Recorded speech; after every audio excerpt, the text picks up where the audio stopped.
Jails and prisons throughout the United States are doing away with face-to-face visitation and replacing family visits with technology that would allow them to either video conference or maybe even call in to speak to an inmate. Now, there are a lot of problems here, and they have to do with cost and also the functionality of the technology that's put out there. So under the new system, in-person visits are no longer allowed. Instead, all visits now must be done by video, either from a smartphone, computer, or at an off-site location. There are massive corporations behind these technological advancements, and oftentimes they stand to make billions of dollars in switching from face-to-face visitation to technological means of keeping in touch with these inmates. And it's a huge industry that when it comes to the prison phone system, brings in $1.2 billion a year for these corporations. Now, each video visit made from home costs $12.99 for 20 minutes. In-person visits, though, used to be free. Now, not every prison is doing this, but the trend will essentially convince you that more and more prisons are headed in that direction. An analysis found that as many as 600 jails and prisons throughout the United States have already started implementing this type of technology. Not all of them have completely phased out face-to-face visitation, but they're headed in that direction. So let's break down upsides and downsides. So a clear upside is, hey, a lot of times these prisons are very far from where the families live. So to be able to Skype in could be really positive, right? So you have to take that positive story and find a way to make it soul crushing. So congratulations, our prison system has. So number one, now you're not allowed to see them in person. But haven't we crushed our prisoners enough?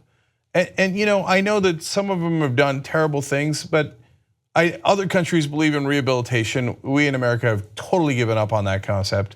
But some of them are nonviolent offenders and they smoked a joint, and now then we throw, oh my God, if you don't listen to the guards there, God knows what they think, etc., then you're gonna get in solitary confinement, and now you can't see your loved ones, and it just crushes you and crushes you and crushes you. And why? To me, the most important question here is why? Is it just to be gratuitously more demeaning to all of our prisoners and strip any humanity they have? No, that's a positive side effect for the evil people that run these prisons, honestly. And so is every warden evil? No, but the system overall is gross. It is gross. There's a profit motive there, and there's a profit motive specifically for the prisons, whether they're private prisons or run by the state. They stand to profit from it because they get a commission. They get a portion of the money made from these phone calls or these video calls. It's not an accident that they're cutting off your personal visits. It's not just because they want to crush your soul. That's the side effect, as I was telling you. No, the main reason is only driven by profit. If you can't see them in person, you must do these calls. And by the way, the telephones are also incredibly expensive, the telephone calls from inside prisons. Now you got a Skype call that's even more expensive. So you force them into a place where you're gonna make more profit from them. Some of the prisons have wages for the prisoners who'd like to work, as high as $1 a day. So you would have to work 13 days, almost 2 weeks straight, to earn one 20-minute Skype call.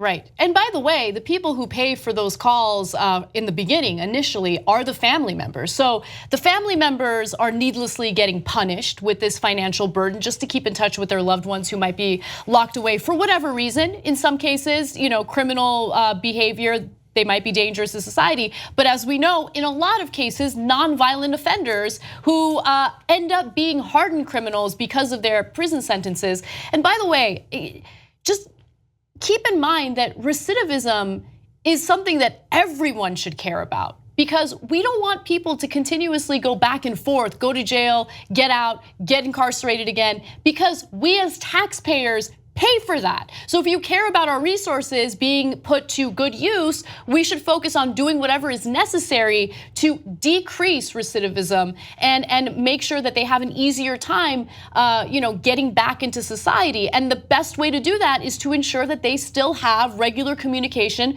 with their loved ones on the outside. And right now, the system that we have set up is optimized for recidivism. And you look, again, across the political spectrum, you know why they're doing this. There's no lack of clarity at all. They're not even pretending that it's a safety issue or any other issue. It's just, you're not allowed to see your family anymore, so we can charge you more money to see your family. That's not what we're supposed to be doing with our prisons. Yeah. And they've created a lot of profit motives, guys, to put more and more of us in prison. It's not just the private prisons. It's that if you're even in a public prison, they get to make money off of you by doing scams like this. So if you've created a profit motive for putting people in prison, what do you think you're gonna have? More prisoners. And that's why America has a record-breaking rate of prisoners. We incarcerate more people than any other country in the world, period. Okay, and not industrialized country, not developed country. We imprison more people than any other country in the world, period. Land of the free. And that's right, and the people doing that will tell you they do it for freedom. You just watched the video by the Young Turks, home of the revolution. If you'd like to get a lot more than that, get the full show by becoming a member. TYTnetwork.com/join.